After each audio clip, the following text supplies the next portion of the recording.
Welcome my dear rockets. आज मैं एक दूसरे एनवायरनमेंट में रिकॉर्ड कर रहा हूं, तो शायद आपको थोड़ा आवाज अलग लग सकती है। तो आज हम देखने वाले हैं 20 year life on Korean show के 16th एपिसोड से 20th एपिसोड तक। अगर आपने इससे पहले के एपिसोड्स को नहीं देखा है तो इस वीडियो को अच्छे से समझने के लिए उन्हें जरूर देखना। तो एपिसोड की शुरुआत में हम देखते हैं कि जब शिटो और जियांग जियाबाओ को माफ कर देते हैं तो वो लोग उस दिन को याद करते हैं जब वो कॉलेज के फर्स्ट ईयर में पहली बार एक दूसरे से मिले थे। पहले तो तीनों ही बात करने से हिचकिचाती हैं, लेकिन जब वो पीकर टली हो जाती हैं तो एक एक करके अपनी स्टोरी शेयर करती हैं। जियांग बताती है कि मेरे डैड ने मेरी मॉम को धोखा दिया है। शिटो बताती है कि 7 साल पहले एक कार एक्सीडेंट में मेरे डैड की मौत हो गई थी। जियाबाओ के पास बताने के लिए कुछ नहीं होता, लेकिन फिर भी वो उनका साथ देने के लिए रोने लग जाती है। यहीं से इन तीनों की दोस्ती शुरू हुई थी। और अब वापस प्रेजेंट में आते हैं। हॉस्पिटल से नीचे आने पर जियोंग जियाबाओ के लिए व्हील चेयर लेकर आता है और फिर जियाबाओ के कहने पर वो अपने डैड के साथ जाता है। उधर लियांग एक सेलिब्रिटी पार्टी में गई होती है और वहीं शिटो मोबाइल पर न्यूज देखती है कि उस दिन इवेंट में लड़ाई होने के बाद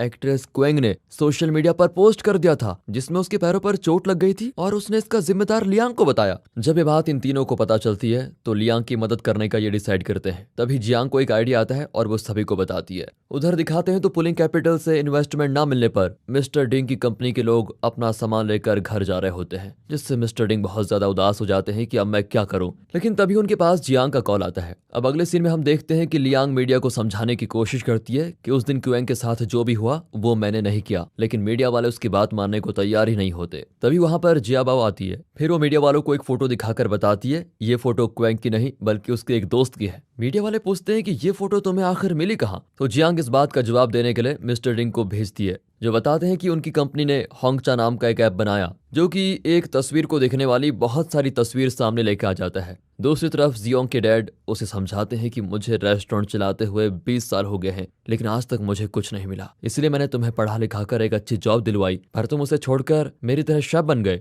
जियोंग कहता है कि भले ही इस फील्ड में पैसे कम है, लेकिन इससे मैं खुश हूँ पापा। अब अगले दिन पुलिंग कैपिटल में कंपनी के चारों बोर्ड मेंबर्स के बीच वंडरफुल शॉप पे इन्वेस्ट करने के लिए डिस्कशन हो रहा होता है। तो मिस्टर मार्क इस इन्वेस्टमेंट को रिस्की बताता है। जाते समय मिस्टर वैंग जोहो से कहता है कि 4 साल पहले जब तुमने मुझे लाओस भेजा था तब मैं तुम्हारे खिलाफ था, लेकिन अगर तुम मुझे लाओस नहीं भेजते तो मैं उस इंसान से नहीं मिल पाता जिसकी वजह से आज मैं इतना कामयाब हूँ। इसलिए वो जोहो से बीती बातों को बुलाकर नई शुरुआत के लिए हाथ मिलाता है। इसके बाद जोहो देखता है कि रातों रात होंगचा ऐप बहुत ज्यादा ट्रेंडिंग हो गया है। उधर स्टेशन पर जियोंग के डैड उसे अपनी रेसिपी बुक देने के बाद कहते हैं कि जियाबाओ एक अच्छी लड़की है, इसलिए अपने दिल की बात उसे बता देना। अब हॉस्टल में दिखाते हैं तो लियांग शिटो और जियांग को मदद करने के लिए गिफ्ट देती है और उन्हें डिनर के लिए इनवाइट करती है, लेकिन वो जियाबाओ को नहीं बुलाती क्योंकि वो उससे अभी भी नाराज है। दूसरी ओर जियोंग जब रेस्टोरेंट जाता है तो खाना खाती हुई एक लड़की को जियाबाओ समझ लेता है और उसे बताता है कि मैं तुम्हें पसंद करता हूँ, लेकिन फिर वहां पर जियाबाओ आती है। वो भी कह देती है कि नहीं नहीं, मैंने कुछ नहीं सुना ना ही कुछ देखा। अब अगले दिन दिखाते हैं तो लियांग एक मीडिया एजेंसी के साथ कॉन्ट्रैक्ट साइन कर लेती है जो उसे एड प्रमोशन देंगे। लियांग उनके सामने शर्त रखती है कि उसका एजेंट मोटा नहीं होना चाहिए बस।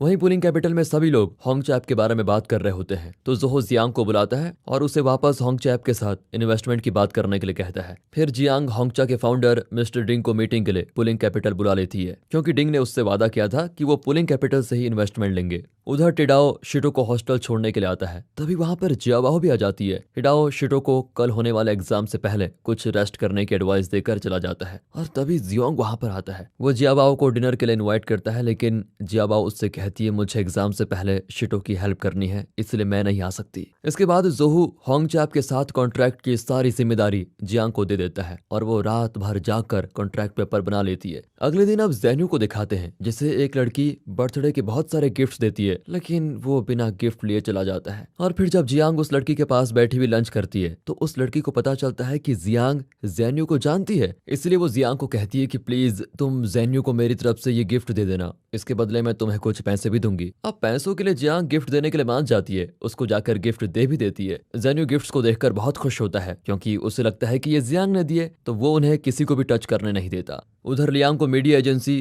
खाने के प्रोडक्ट प्रमोट करने के लिए कहती है, लेकिन लियांग उनसे कहती है मैं सिर्फ ब्यूटी प्रोडक्ट्स प्रमोट करूंगी, नहीं तो मैं एजेंसी का कॉन्ट्रैक्ट कैंसिल कर दूंगी। लियांग का फिर एजेंट उसे बताता है कि अगर तुम कॉन्ट्रैक्ट कैंसिल करोगी तो तुम्हें 3 लाख येन देने पड़ेंगे। अब अगले दिन एग्जाम से पहले वाले दिन जियाबाओ शिटो को 5 स्टार होटल में लेके जाती है, जिससे वो बहुत ज्यादा खुश होती है। उधर गिफ्ट ओपन करने पर जेन्यू को पता चलता है कि ये जियांग ने नहीं दिए, इसीलिए वो उदास हो जाता है। तो वहीं यहाँ लियांग अब चुपचाप खाने के प्रोडक्ट्स ऑनलाइन लाइव स्ट्रीम पर प्रमोट करने लग जाती है, लेकिन उसकी परफॉर्मेंस ज्यादा अच्छी नहीं होती। उधर बोर्ड मेंबर से मीटिंग के बाद जोहो जियांग को जल्द से जल्द होंगचा कंपनी के साथ कॉन्ट्रैक्ट पेपर साइन करने के लिए कहता है। जियांग को पता चलता है कि मिस्टर डिंग अपने पूरे स्टाफ के साथ न्यू ईयर पार्टी करने के लिए बाहर गए हैं, इसलिए वो उन्हें कॉल करके सुबह साइन करने का डिसाइड करती है। फिर वो जियाबाओ और शिटो के पास 5 स्टार होटल में चली जाती है, जहाँ वो तीनों बहुत एंजॉय करते हैं। इसी बीच जियाबाओ उन्हें बता देती है कि जियांग मुझे पसंद करता है और ये बात मैंने चुपके से सुन ली थी। दूसरी ओर जेन्यू के पास जियांग का मैसेज आता है, जिससे वो पूछती है कि मेरा गिफ्ट लगा कैसे तुम्हें। मैसेज देखते ही जेन्यू दौड़ता हुआ जाता है जहां उसने गिफ्ट्स को फेंका था, और उसमें वो जियांग का गिफ्ट ढूंढता है जो कि पीठ खुजाने वाली स्टिक होती है। जियांग के गिफ्ट को देखकर वो मुस्कुराने लगता है, यानी कि जेन्यू उसे पसंद करने लगा है। अगले दिन जियांग 5 स्टार होटल में मिलने वाला सारा सामान अपने बैग में डालकर जाती है। तब उसको न्यूज से पता चलता है कि होंगचा कंपनी ने गॉर्डिंग कंपनी से इन्वेस्टमेंट ले ली है। ये देखते ही जियांग तुरंत मिस्टर डिंग के पास जाकर इसके बारे में पूछती है और कहती है कि आपने पुलिंग कैपिटल से इन्वेस्टमेंट लेने का वादा किया था, तो फिर ऐसा किया क्यों?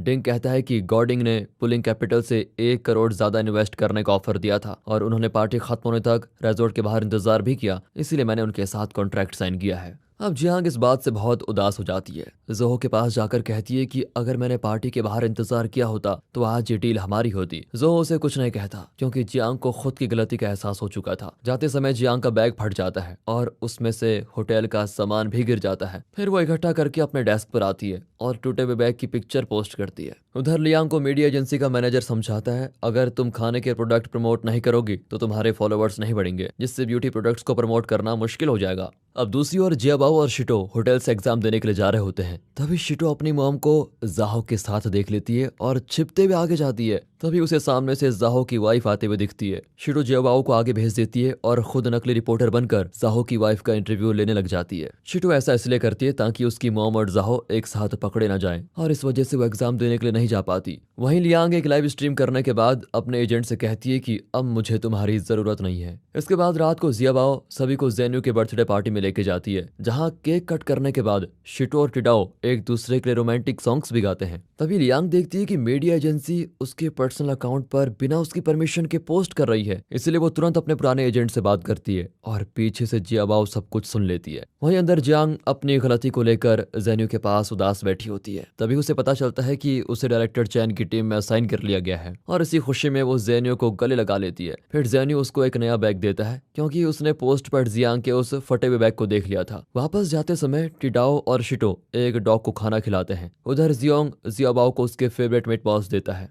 जाते समय जियाबाओ फाइनली जियोंग को बता देती है कि मैं भी तुम्हें पसंद करती हूँ। अगले दिन दोनों लंच करते हुए लियांग की लाइव स्ट्रीम देखते हैं, जिसमें वो खाने के प्रोडक्ट्स को प्रमोट कर रही होती है। फिर स्ट्रीम के खत्म होने के बाद लियांग अपने मैनेजर से कहती है कि मुझे एक नया एजेंट चाहिए जो फीमेल होनी चाहिए और थोड़ी मोटी भी होनी चाहिए। उधर पुलिंग कैपिटल में जोहो सुहेंग और मार्क के सामने एक नए इन्वेस्टमेंट प्रोजेक्ट को लेके आता है, जिसमें वो वॉर ऑफ किंग नाम के गेम में इन्वेस्ट करने के लिए कहता है। लेकिन इस बार भी मार्क उसका साथ नहीं देता और कहता है कि वॉर ऑफ किंग गेम को बहुत कम लोग खेलते हैं और उसमें बहुत सारी कमियां भी हैं, इसीलिए हमें उसकी जगह सागा ऑफ एम्परर में इन्वेस्ट करना चाहिए क्योंकि इस वक्त गेम सबसे ज्यादा चल रहा है। अब सुहेंग दोनों को कहता है कि इस बात का डिसीजन हमें इन्वेस्टमेंट कमेटी पर छोड़ देना चाहिए। वहीं डॉग को खाना खिलाते वक्त टिडाओ शिटो से संडे को बाहर घूमने के लिए इनवाइट करता है, लेकिन शिटो मना कर देती है। इस पर टिडाओ कहता है कि मैं संडे को अपनी मॉम के कहने पर ब्लाइंड डेट पर जा रहा हूँ। ये सुनते शिटो गुस्सा होकर यहाँ से चली जाती है। दूसरी ओर जोहो सुहेंग से कहता है कि तुमने वॉर ऑफ किंग के लिए मेरा सपोर्ट क्यों नहीं किया।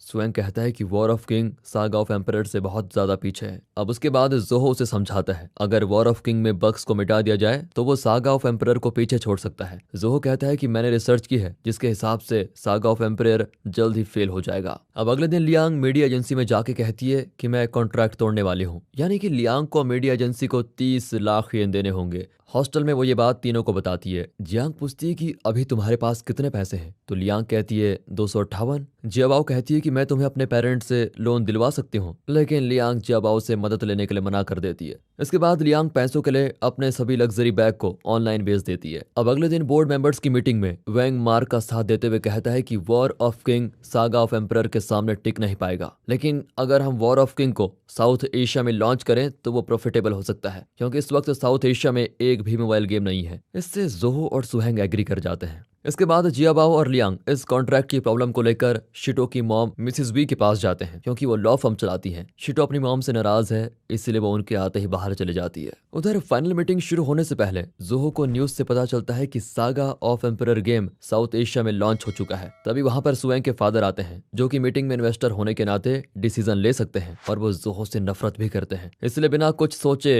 वो बाकी मेंबर्स के साथ मिलकर सागा ऑफ एम्परर में इन्वेस्ट करने का डिसीजन ले लेते हैं। जोहो इस बात से हैरान होता है कि वैंग ने ऑलरेडी कॉन्ट्रैक्ट पेपर बनाए हुए हैं। अब सुहेंग के फादर इस इन्वेस्टमेंट की सारी जिम्मेदारी वैंग को दे देते हैं। मीटिंग के बाद सुहेंग अपने डैड से पूछता है कि आपने जोहो के साथ ऐसा क्यों किया। वो कहते हैं कि मैं उसी जगह पर इन्वेस्ट करूंगा जहां मुझे प्रॉफिट मिलता है। उधर मिसिस वी लियांग को सजेस्ट करती है कि तुम्हें मीडिया एजेंसी के साथ नेगोशिएट करना चाहिए। जाते समय मिसिस वी शिटो को रोक भी लेती है और पूछती है कि तुम एग्जाम में फेल कैसे हो गई। शिरो कहती है कि अगर मैं एग्जाम देने के लिए जाती तो आप और जाहो उसकी वाइफ से रंगे हाथों पकड़े जाते। अब उसकी माँ कहती है कि मैंने तुम्हें बड़ा किया, पाला पोसा, फाइनेंशियली सपोर्ट किया, और आज तुम मुझसे ऐसी बातें कर रही हो। ये सुनकर शिटो तो गुस्से में अपने सभी पैसे और बैंक कार्ड उनके सामने फेंक कर चली जाती है। दूसरी ओर पुलिंग कैपिटल में वैंग जोहो को बताता है कि जिस आदमी ने लाओस में मेरी मदद की उसका नाम है हैन जिगटैंग, और वो कोई और नहीं बल्कि सागा ऑफ एम्परर गेम का फाउंडर है। अब ये सुनकर जोहो समझ जाता है कि वैंग को पहले से पता था कि saga of emperor south Asia में लॉन्च होने वाला है। अब जाते जाते वैंग जोहो से कहता है कि मैं यहाँ तुमसे बदला लेने के लिए ही आया हूँ। इधर शिटो रास्ते में जाते हुए अकेली फील करती है, तभी वो टिडाओ को कॉल करके बुला लेती है। टिडाओ बताता है कि मैं तो तुम्हारे साथ वो ब्लाइंड डेट वाला मजाक कर रहा था। इसके बाद शिटो और टिडाओ एक दूसरे के साथ खुशी खुशी बात करने लग जाते हैं।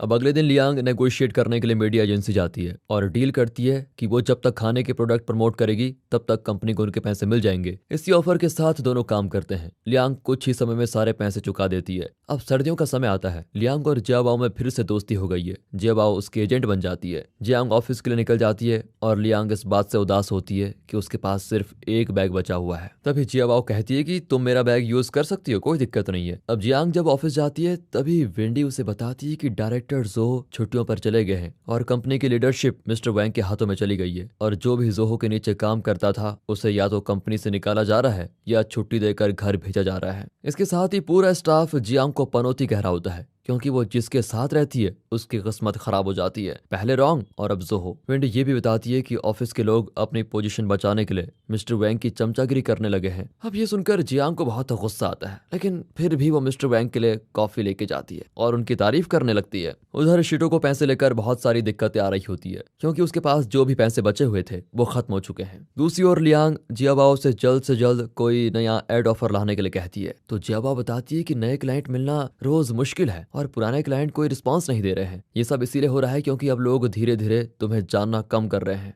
वहीं रात में शिटो को दुकान वाला कम पैसों में स्वीट पोटैटो नहीं दे रहा था, तभी वहां पर जियांग आती है, जो दुकान वाले को कहती है कि शिटो की फैमिली भी मेरी ही तरह गरीब है। ये सुनकर दुकान वाला उसे स्वीट पोटैटो दे देता है, वो भी कम पैसों में। इसके बाद रास्ते में बातों ही बातों में जियांग शिटो से कहती है कि जोहो की छुट्टी पर चले जाने के बाद मैं उसके दुश्मन वैंग की टीम में रहकर जासूसी करूंगी और सारी बातें उन्हें बता दूंगी। हॉस्टल में लियांग उन तीनों से पूछती है कि मुझ में ऐसी क्या कमी है जो तुम लोगों को पसंद नहीं है। इस पर तीनों एक ही जवाब देते हैं, तुम्हारा गुस्सा। फिर जियाबाओ उसे एडवाइस देती है कि अगर तुम गुस्से में वीडियो बनाओगी तो लोग तुम्हारे इस तरीके को पसंद करेंगे और जल्द ही तुम्हारे फॉलोवर्स बढ़ जाएंगे। सुबह होते ही लियांग वीडियो शूट करती है और जो प्रोडक्ट उसे पसंद नहीं आता वो उसे गुस्से में तोड़ देती है। फिर लियांग को उसकी मॉम फोन पर डांटती है, क्योंकि उसने अब अपनी दादी से पैसे ले लिए हैं और मुसीबत में उन्हें कभी भी याद नहीं किया, मतलब ही कहीं की। उधर पुलिंग कैपिटल में जियांग वैंग के इशारों पर काम कर रही होती है और चुपके से वो जरूरी डॉक्यूमेंट्स की फोटो खींचकर जोहो को भेज दिया करती है। एक दिन वैंग उसे बुलाता है और अपने साथ इन्वेस्टमेंट प्रोजेक्ट की मीटिंग में आने के लिए कहता है। अब दिखाते हैं तो वो ज़ेन्यू के पास जाती है, जो इसके लिए शहर की सबसे फेमस मीट डिश लेकर आया है। ज़ेन्यू बताता है कि अगले महीने एक कंपटीशन होने वाला है जिसमें मेरे अलावा बाकी सभी लोग हिस्सा लेने वाले हैं। जियांग कहती है कि अगर तुम इसी तरह लेफ्ट हैंड से प्रैक्टिस करते रहोगे तो एक दिन तुम्हें भी कंपटीशन खेलने का मौका मिलेगा। अब यहाँ दिखाते हैं तो लियांग देखती है उसके गुस्से वाले वीडियो को हुआंग नाम के इन्फ्लुएंसर ने अपने वीडियो में यूज कर लिया है और जिस क्लोथिंग कंपनी के साथ लियांग की बात चल रही थी वो हुआंग के साथ ऐड करने वाले हैं। दूसरी ओर जियांग वैंग और अमांडा के साथ इन्वेस्टमेंट प्रोजेक्ट के लिए एक कोल्ड स्टोरेज कंपनी में जाते हैं, जहां जियांग उसे बताती है कि अगर हम फैक्ट्री में आने वाली गाड़ियों और स्टॉक के बारे में पता कर लेंगे तो हमें सही डाटा मिल जाएगा। वैंग समझ जाता है कि ये आइडिया जोहो का है, इसलिए वो जियांग को अकेले में एक एक करके सभी स्टॉक को चेक करने के लिए कहता है, जो कि 2000 से भी ज्यादा होते हैं। अब जियांग कोट पहनकर बर्फ के रूम में जाकर स्टॉक चेक करने लगती है। उधर जियाबाओ हुआंग के पास जाती है और उसकी रिकॉर्डिंग कर लेती है, जिसमें वो बताती है कि मैंने लियांग का आइडिया चुराया है। अब जियाबाओ इस रिकॉर्डिंग को लियांग को भेज देती है, लेकिन जैसे ही हुआंग को इस बारे में पता चलता है वैसे ही वो जियाबाओ का फोन तोड़ देती है। दूसरी ओर लियांग क्लोथिंग कंपनी के सैंपल कपड़े पहनकर उसके मालिक के पास जाती है और उसे हुआंग की रिकॉर्डिंग सुनाती है, लेकिन फिर भी वो हुआंग के साथ ही ऐड करना चाहते हैं क्योंकि उसके फॉलोअर्स लियांग से ज्यादा हैं। अब जाते समय वो लियांग को उसके सैंपल कपड़ों का पेमेंट करने के लिए कहता है, लेकिन लियांग के पास इतने ज्यादा पैसे होते नहीं, इसलिए वो उन सैंपल कपड़ों को उतार कर एक सिंगल क्लोथ में चली आती है। बाहर इतनी ज्यादा ठंड होती है कि वो कांपने लगती है, लेकिन तभी उसका एक्स बॉयफ्रेंड चैन आता है जो उसको जैकेट पहना देता है। उधर वैंग मीटिंग के बाद जियांग को बिना साथ लिए ही चला जाता है और जियांग फैक्ट्री के बंद होने के समय अपनी गर्म जैकेट उतार कर जाने ही वाली होती है, तभी उसे याद आता है कि उसका फोन तो अंदर रह गया है। जैसे ही वो फोन लेने के लिए अंदर जाती है तो पीछे से फैक्ट्री वर्कर दरवाजा ही बंद कर देता है। उधर जियांग इतने ठंडे कमरे में बंद हो जाती है, कोई भी उसका फोन नहीं उठाता। यहाँ लियांग का एक्स चैन उसे नए कपड़े, शू और बैग दिलवाता है। फिर दोनों कॉफी पीने के लिए चले जाते हैं। चैन बताता है कि मैंने अपने दोस्तों के साथ मिलकर एक सेलिब्रिटी मैनेजमेंट कंपनी शुरू की है। वो लियांग से पिछली बार के लिए भी माफी मांगता है। दूसरी ओर ज़ेन्यू को उसका कोच बताता है कि कंपटीशन से पहले एक सीनियर टीम से चला गया है, इसलिए अब तुम्हें उसकी जगह पर कंपटीशन में खेलना होगा। ज़ेन्यू फिर ये बात बताने के लिए जियांग को कॉल करता है और वो उसको सारी बात बता देती है कि मैं यहाँ फंसी हुई हूँ। फिर वो तुरंत फैक्ट्री से जियांग को बाहर निकालता है और उसके हाथ सेकता है। अब हॉस्टल में शिटो के पास जाहो का कॉल आता है और वो उसे मीटिंग के लिए बुलाता है। उधर रास्ते में चैन लियांग से कहता है कि अगर तुम मेरे साथ काम करोगी तो मैं तुम्हें सबसे स्टार बना दूंगा और मेरी कंपनी से तुम्हें हर तरह की मदद करने की कोशिश करूंगा। जाते समय चैन कहता है कि कल कंपनी की प्रेस कॉन्फ्रेंस होने वाली है जिसमें दुनिया भर के ब्रांड्स और मीडिया आने वाली है, अगर तुम चाहो तो मैं तुम्हें उनसे मिलवा सकता हूँ। लियांग कुछ नहीं कहती और चैन इतना कहकर चला जाता है कि मैं तुम्हें कल लेने के लिए जरूर आऊंगा। इन दोनों को बात करते हुए जियाबाओ देख लेती है। पूछने पर लियांग बताती है कि चैन ने अपनी फियांसी से ब्रेकअप कर लिया है और अगर मैं उसकी गर्लफ्रेंड बन जाऊंगी तो वो मेरे सारे सपने पूरे कर देगा। अब जियाबाओ उसे समझाती है कि इतनी जल्दी किसी पर विश्वास मत किया करो। अगले दिन लियांग प्रेस कॉन्फ्रेंस के लिए जाने वाली होती है, तभी जियाबाओ उसे रोकने की बहुत कोशिश करती है, लेकिन वो उसकी बात सुने चली जाती है। इवेंट में चैन उसको अपनी आर्टिस्ट से मिलवाता है जो उसे बताता है कि हमने आपके लिए स्पेशल एंट्री का अरेंजमेंट किया है। उधर शिटो जाहो से मिलने पर पूछती है कि अगर मेरी मॉम से आप इतना प्यार करते हो तो आप अपनी वाइफ को डिवोर्स क्यों नहीं दे देते। ये सुनकर जाहो कुछ नहीं कह पाता। इसके बाद चैन को पता चलता है कि लियांग प्रेस कॉन्फ्रेंस शुरू होने से पहले ही भाग गई है। चैन रिसेप्शन पर जाकर देखता है कि लियांग ने उसके दिए हुए शू, बैग और कपड़े वहीं पर रखे हुए हैं और अब ये गुस्सा होकर उन्हें फेंक देता है। हॉस्टल में ये जानकर जियाबाओ लियांग को गले लगा लेती है कि तुमने चैन की गर्लफ्रेंड बनने का ऑफर एक्सेप्ट नहीं किया, ये बहुत बढ़िया किया। इसके बाद रात में चारों पहली बार एक साथ डिनर करते हैं और लियांग को अपने ग्रुप में वो ऐड कर लेते हैं। सोते समय जियांग देखती है कि जो उसके मैसेज का जवाब नहीं दे रहा है। वो सोचती है कि शायद उनका रिचार्ज खत्म हो गया होगा, इसलिए वो जोहो का मोबाइल रिचार्ज करती है, जिस पर जोहो रिप्लाई कर देता है वर्क हार्ड। ये देखकर जियांग बहुत खुश होती है। अगले दिन ऑफिस में जियांग को कलीग्स की बातों से पता चलता है कि जोहो की प्रिडिक्शन सच हो गई है। War of king game saga of emperor से भी ज्यादा चलने लगा है। इस बात से खुश होकर जियांग वेंडी के पास जाती है और कहती है कि वॉर ऑफ किंग हिट होने के बाद जोहो वापस आने वाले हैं। इस पर वेंडी बताती है कि मिस्टर जोहो ने वॉर ऑफ किंग को ज्यादा समय तक फॉलो नहीं किया, जबकि मिस्टर वैंग ने वॉर ऑफ किंग में एंजल इन्वेस्टिंग की थी, यानी कि इस बार भी वैंग की जीत हुई। इससे जियांग फिर से उदास हो जाती है। दूसरी ओर लियांग जियाबाओ से कहती है कि अब फैशन ब्लॉगिंग छोड़कर जियांग की तरह मैं जॉब करने वाली हूँ। वहीं हॉस्टल में शिटो कंप्यूटर पर जॉब की तलाश में लगी होती है, तब वो टिडाओ से भी ज्यादा देर तक बात नहीं करती। इधर लियांग अपने फॉलोअर्स को गुड बाय कहने के लिए आखिरी लाइव स्ट्रीम कट कर रही होती है कि तभी पीछे से जियाबाओ के हाथ से ग्लास गिर जाता है और वो उसके पास आ जाती है। इसी बीच एक छोटा लाइव स्ट्रीम में कैमरे के सामने आकर क्यूट सा डांस करने लगता है और थोड़ी देर के बाद उसका भाई आकर उसको लेके जाता है। फिर लियांग लाइव स्ट्रीम में कहती है कि मैं अपने पर्सनल रीजंस की वजह से आज के बाद कभी भी ये काम नहीं कर सकती हूँ। वहीं पुलिंग कैपिटल में हर तरफ मिस्टर वैंग की जीत को देखकर जियांग उदास मन से अपना रिजाइनेशन लेटर देने के लिए जाती है। तभी वो रास्ते में मिस्टर जोहो से टकराती है और उन्हें देखकर खुश भी होती है। उधर होटल के बाहर टिडाओ जियाबाओ को देने के लिए फ्रूट्स और ड्रिंक्स देता है। फिर जियाबाओ को एक लड़की बताती है कि लियांग अपने छोटे भाई की वजह से फेमस हो गई है। ये सुनकर तो जियाबाओ भागकर लियांग के पास जाती है और बताती है कि उस छोटे बच्चे की वजह से तुम ट्रेंडिंग चल रही हो। इसी खुशी में वो दोनों नाचने भी लगते हैं और जियांग उनका साथ देती है। लेकिन शिटो पैसों की कमी और नौकरी ना मिलने की वजह से बहुत ही अपसेट थी। आधी रात को शिटो टिडाओ का दिया हुआ खाना खाने लग जाती है। तभी जियाबाओ उसे कहती है टिडाओ अच्छा लड़का है और वह तुम्हारी केयर करता है, इसलिए तुम्हें उससे बात कर लेनी चाहिए। ये सुनकर शिटो टिडाओ को डिनर के लिए मैसेज करती है। अगले दिन जियांग इस खुशी में ऑफिस जाती है कि मिस्टर जोहो को उसके भेजे हुए मैसेज की वजह से बहुत ही हेल्प मिली होगी और वो उसको शाबाशी देंगे। लेकिन मिस्टर जोहो ने तो उसके मैसेजेस पढ़े ही नहीं। ये जानकर जियांग उदास हो जाती है। और दोस्तों, आप हमारे दूसरे चैनल मूवीज वेदर को सपोर्ट कीजिए, वहां पर अभी लेटेस्ट रिव्यूज डाले हैं मूवीज के, चेक कीजिए। यहाँ पर ये एपिसोड खत्म होता है। मिलते हैं अगली वीडियो में, तब तक के लिए गुड बाय, ख्याल रखिए अपना, and finally thanks for watching.